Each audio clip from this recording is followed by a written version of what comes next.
A little while later, Jesus heard that Pilate had killed some people from Galilee because they'd broken the Romans' rules. People wanted to know what Jesus had to say about this.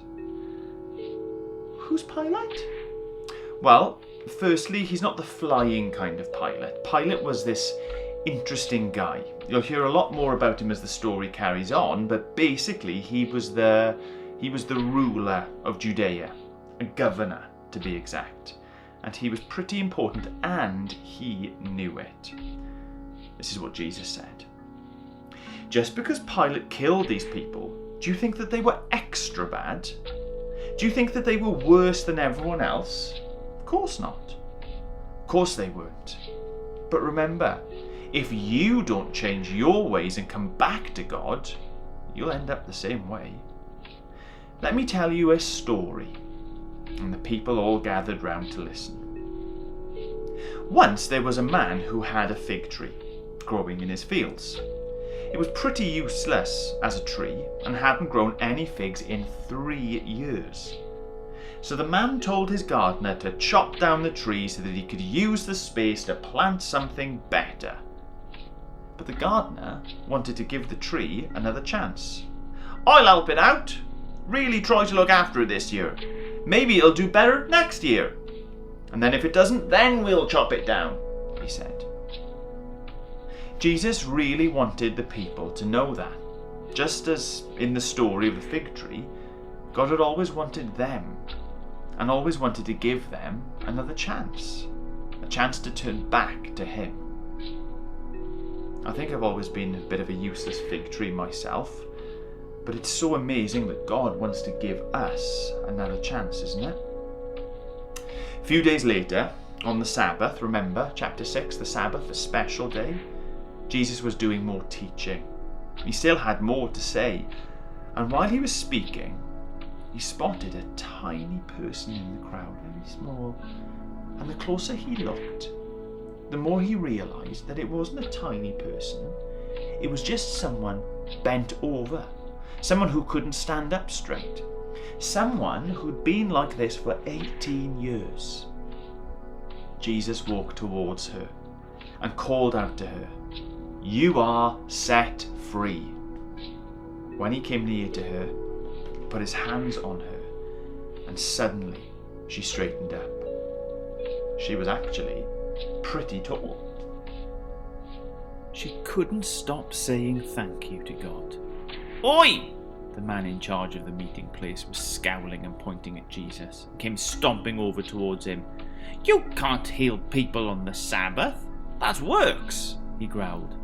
He looked pretty angry and had very angry looking eyebrows. "There are 6 days of the week when you can be healed. What's wrong with all of those days?" Jesus turned to face him. "Are you joking?" he smiled. "Wouldn't you take your animals to the water so they can have a drink on the Sabbath? This woman is one of God's children. She's been unwell for so long. How is it wrong to heal her on the Sabbath?" The man and the other people who didn't like Jesus looked at their feet and said nothing. But they definitely carried on frowning. They felt a little bit ashamed of themselves. But everyone else thought Jesus was awesome. "God's kingdom is wonderful," said Jesus. "It's kind of like when you plant a teeny weeny mustard seed and it grows into an enormous tree where birds can build their nests. It's kind of like when you put a teeny weeny bit of yeast in some flour and then the dough grows to be absolutely massive."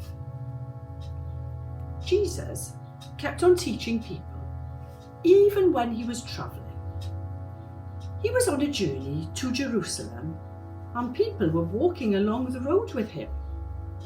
Others came out when he passed through their towns, just so they could see him and ask him questions.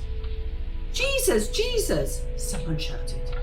"Will only a few of us get to be saved?" You should do everything you can to try to get through the tiny door. Lots of people will try to get through, but they'll be too late.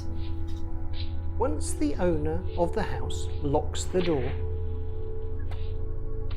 that's that. Even if you stand outside and ask to be let in, the owner will say he doesn't know you. You'll say, "Don't you remember we had dinner?" Or, "We saw you in the street." And he'll say, "No, I don't know you. Go away."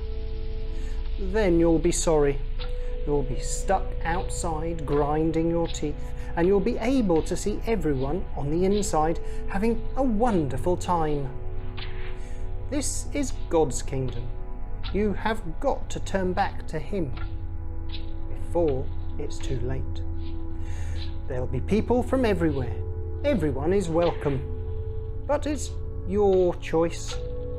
The one who doesn't seem special now will be the most special in God's kingdom, and the ones who seem special now will be the least special. "Right then, Jesus," said one of the Pharisees, who seemed to have suddenly appeared. "Your time is up. It's time to leave. Herod has had enough of you. He wants your head." Not an especially nice way to greet someone, really. "Well, you can tell that old fox that I'll keep on getting rid of evil spirits, and I'll keep on healing people until I'm done. And I will still make my way to Jerusalem, because that's where I need to go. Anyway, Jerusalem is the place where God's messengers always seem to be killed." The Pharisees didn't know what to say to that, and they watched as Jesus kept on walking. After a while, Jesus began to look sad. His face looked miserable, and he said, "Oh, Jerusalem, Jerusalem, your people have killed God's messengers and failed to listen. I just wanted to protect you like a mother hen with tiny chicks hiding under her wings. But you just wouldn't let me. And then it'll be too late. You won't see me again for a very long time. God's house will be empty, and I'll not be back until you say, 'The one who comes in God's name will be blessed.'" Jesus crying makes me want to cry. He loved everyone so much. Why couldn't they see what was really going on?